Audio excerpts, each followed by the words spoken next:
বাঁশিয়া নদী থেকে এখন খাল, এটা সুরমা নদী এবং মেঘনা নদীর সংযোগস্থল।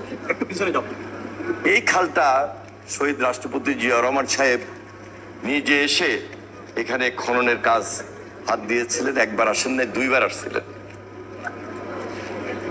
এই জমির আশেপাশে 5,000, এই নদী বা খালের আশেপাশে 5,000 হেক্টর জমি আছে। আমরা যে সুবিধাটুকু পাবো এই খাল খননের মধ্য দিয়ে, কৃষক এলাকার মানুষের প্রচুর জলাবদ্ধতা হয়, বর্ষার সময় এই পানি যেন নদীতে চলে যায় এবং বর্ষা যখন শেষ হয়ে যায় শুকনোর মৌসুমে পানিটা যেন ধরে রাখা যায়।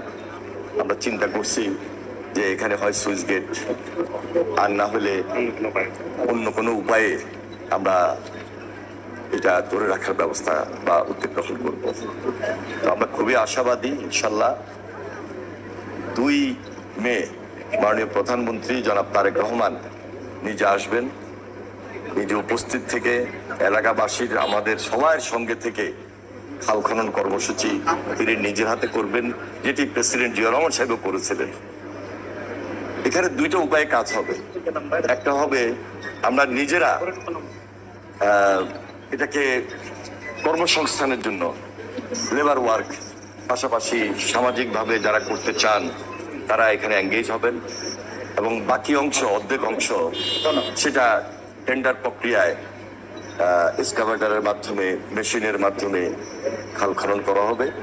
আমরা খুবই আশাবাদী দেশের সুবিধার্থে, দেশের মানুষের জন্য, দেশের মানুষের প্রয়োজনে, বিশেষ করে এই মাসুক বাজার এলাকাবাসীর বাহিরেও যারা এই এলাকায় সুবিধাটুকু পাবেন, সবার জন্য আমরা এই কর্মসূচি হাতে নিয়েছি।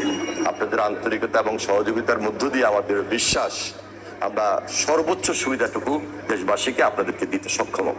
এখানে 23-24 কিলোমিটার আনুমানিক খাল খনন হবে। এটা অনেক বড় প্রজেক্ট এবং এই এলাকার মানুষের সুবিধার জন্য, উপকারের জন্য এই কাজটুকু দীর্ঘদিনের দাবি, জনস্বার্থে আমরা এই কাজের উদ্যোগ গ্রহণ করেছি।